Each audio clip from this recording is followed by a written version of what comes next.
एकमेका सहाय्य करू अवघे सुपंत याच मार्गाने महाविकास आघाडीला जायचं आहे हे यापूर्वी जे सांगितलं होतं त्यातलाच हा एक भाग होता आणि हा एका शिष्टाचाराचा भाग म्हणून आज ते काँग्रेस पक्षाचे धन्यवाद आणि आभार व्यक्त करण्याकरता आले होते.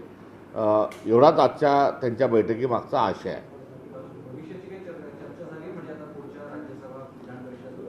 ज्या दिवशी आम्ही अर्ज न भरता महाविकास आघाडी म्हणून सोबत जाण्याचा निर्णय हा दानवेजींच्या उमेदवाराच्या अनुषंगाने घेतलेला निर्णय जो आहे त्या दिवशीची चर्चा जी आहे ती अबाधित आहे आणि त्याच फ्रेममध्ये आम्ही आगामी काळामध्ये निवडणुकांकडे पाहणार आहोत.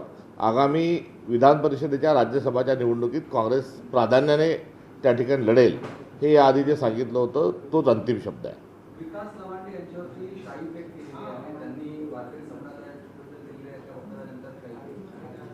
विकास लवंडेजींनी काय सांगितलं तर वारकरी संप्रदाय हा संत परंपरेचा आणि समता बंधुता सामाजिक न्यायाची भूमिका घेऊन पुढे जाणारा हा महाराष्ट्राचा एक आध्यात्मिक विचार आणि या विचारामध्ये जो फासिस्ट विचार आहे, मनुवाद जो आहे, दंडेलशाही जी आहे, हुकुमशाही जी आहे, हेकेखोरी जी आहे ही वाढत आहे आणि या संदर्भामध्ये त्यांनी व्यक्त केलेली जी चिंता होती ती तंतोतंत खरी असल्याचीच आज पुरावा या घटनेच्या अनुषंगाने मिळाला आहे.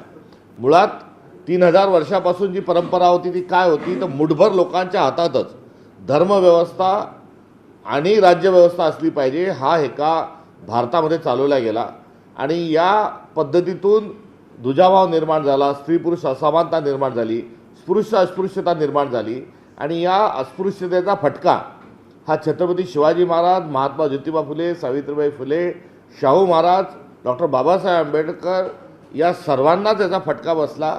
एवढंच नव्हे तर त्या पलीकडे देखील संत परंपरेतील काही लोकांना याचा फटका बसला.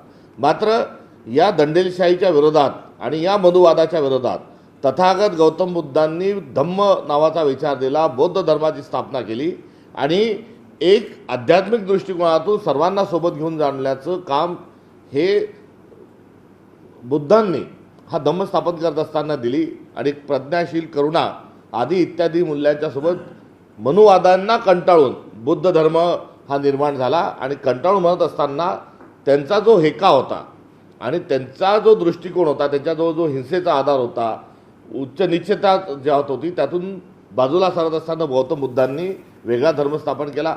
महावीरांनी देखील याच विचारांच्या अनुषंगानं महावीरांनी वेगळा विचार मांडत असताना जैन धर्म हा दिला, सर्वोदयाचा विचार दिला.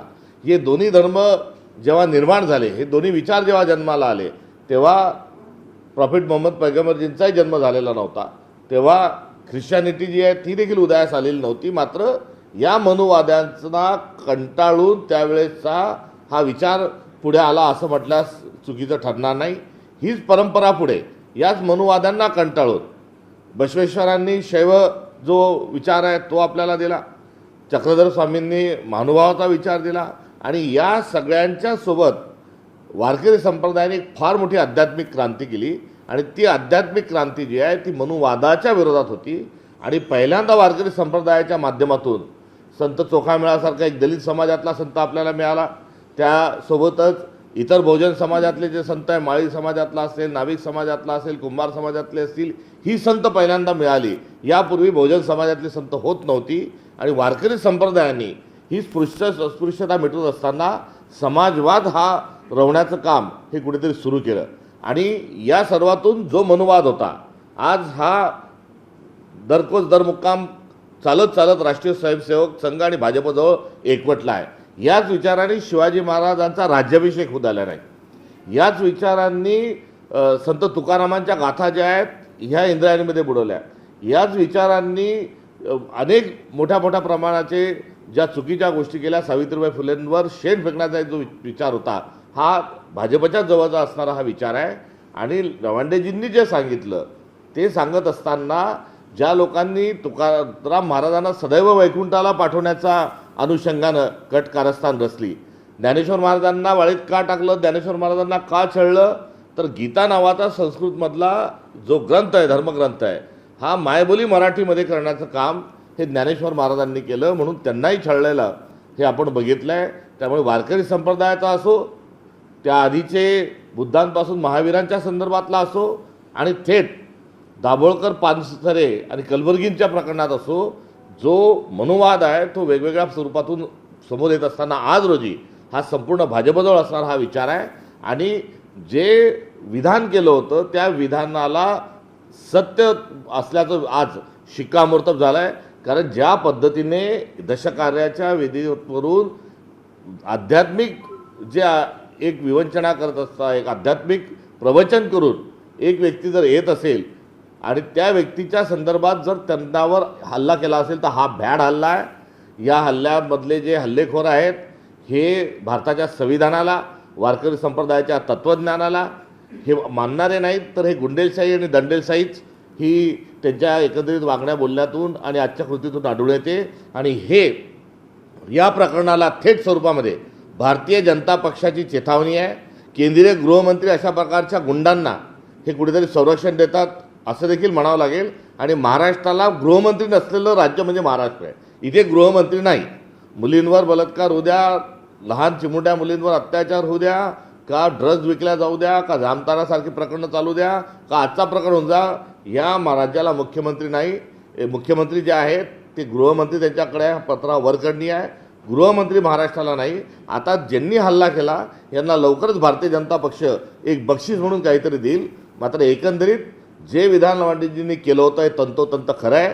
आणि वारकरी संप्रदाय हा हिंसेचा आणि अशा विचित्रही नाही, विकृत प्रकरणाची आणि विकृत कारस्थान करणारा माणूस हा दूरदूरपर्यंत वारकरी संप्रदायाचा असू शकत नाही. हा व्यवस्थेचा, स्वातंत्र्याचा, स्वराज्याचा आणि वारकरी संप्रदायाचा हा कुठेतरी अपमान आहे. या घटनेचा आम्ही तीव्र शब्दात निषेध करतो. सर, आज पश्चिम बंगालमध्ये सरकार स्थापन झालंय भाजपचं. शुभेंदू अधिकारी यांनी मुख्यमंत्री पदाची शपथ घेतली आहे, ज्याची 2016 मध्ये त्यांचा एक व्हिडिओ व्हायरल झाला होता, जो भाजपानं प्रमोट केला होता. कारण ते त्यावेळेला टीएमसी मध्ये आणि ते आता मुख्यमंत्रीपदी विराजमान झाले भाजप सरकार. निर्मा वॉशिंग पावडर भाजप जी आहे ही वॉशिंग मशीन आहे आणि या वॉशिंग मशीनमध्ये आता नवीन एक माणूस हा स्वच्छ धुवून मुख्यमंत्र्याच्या खुर्चीवर बंगालमध्ये बसवलेला आहे.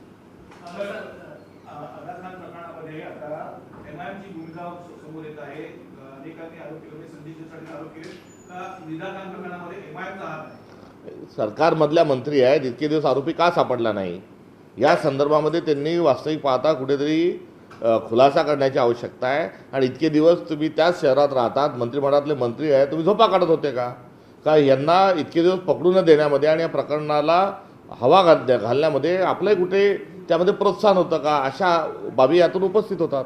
इम्तियाज जलील त्यांनी देखील म्हटलंय की एमआयएम त्या मुलीच्या जर त्याच्यात नसेल तर तिच्या पाठीशी आहे. म्हणजे त्यांनी स्पष्टपणे म्हटलंय की एका बाजूला आपण म्हणतो की एमआयएम भाजपची बी टीम, असे आरोप सातत्यानं होत असतात. मग तेच कारण आहे का की अद्यापही इम्तियाज जलील यांची चौकशी होत नाही?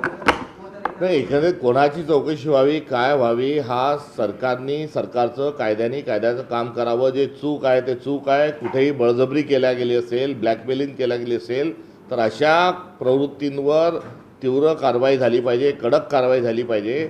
एकंदरीत तू मला मारायचं सोंग कर, मी रडायचं सोंग करतो, हा जो तमाशा सरकारने लावला हा बंद करावा.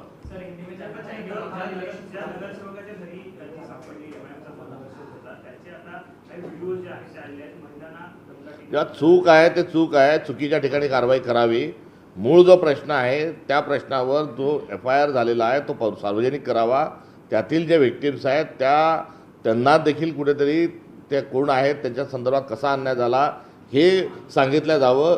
या संदर्भामध्ये जी सामाजिक तेढ निर्माण करून जे ध्रुवीकरण केलं जात आहे हे अत्यंत चुकीचं आहे. ही निश्चित प्रकारची एक मोटस ऑपरेंडी आहे आणि प्रत्येक प्रकरण सापडल्यावर दूध धुवायचं आणि मग ती जातीतली असो, धर्मातली असो, माणसातली असो पोलरायझेशन करायचं, हा दररोजचा खेळ भारतीय जनता पक्षाचा झाला आहे. याही प्रकरणामध्ये तोच कित्ता गिरवला जातो आहे. तुम्ही सरकारमध्ये आहात, कायदा जो आहे तो कायद्याचं काम करत नाही आहे आणि एवढे दिवस झाल्यानंतरही पोलीस विभाग झोपा का काढतोय या प्रश्नाचं उत्तर पहिले सरकारने द्यावं. जय पवार म्हणतात की 2029 ला मुख्यमंत्री सुनेत्रा पवार असतील. शुभेच्छा आहेत.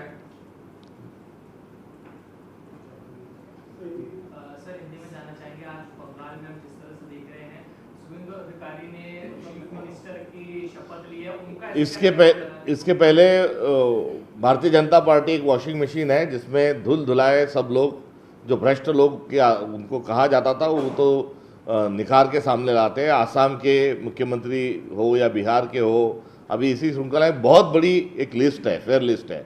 इस लिस्ट में आज जो बंगाल के मुख्यमंत्री हैं उनका भी नाम दर्ज हुआ है, क्योंकि उन्हीं पे कुछ साल पहले भारतीय जनता पार्टी ने बहुत तीखे अंदाजों के साथ बहुत सारे आरोप किए थे, मगर आज वो धुलकर उनको उन्होंने मुख्यमंत्री बना दिया। महाराष्ट्र के मिनिस्टर वहां जाके कह रहे हैं कि गुंडा राज जो है बंगाल में खत्म होगा, एक नाथ शिंदे को बयान दे रहे हैं। महाराष्ट्र में जो गुंडा राज है उसका क्या, इसका भी खुलासा हुआ होना चाहिए।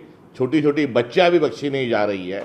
खराज जैसे जो मामले हैं उभर के सामने आ रहे, उस पर कोई अंतिमता, उस पर कोई कार्रवाई नहीं हो रही है। जो नासिक वाले जो प्रकरण है उसको भी कहीं ना कहीं छुपा के रखने का काम किया जा रहा है। तो महाराष्ट्र में जो बड़ी हुई गुंडागर्दी है, और देश में दिल्ली के बाद सबसे बड़ा जो शहर हो बम्बई, और सबसे बड़ा महाराष्ट्र अभी क्राइम में, ये महाराष्ट्र उभर के देश में महाराष्ट्र उभर के आने के बाद उसको लेके आप क्या करने वाले हैं, ये पूछने की उनको ज़्यादा आवश्यकता है।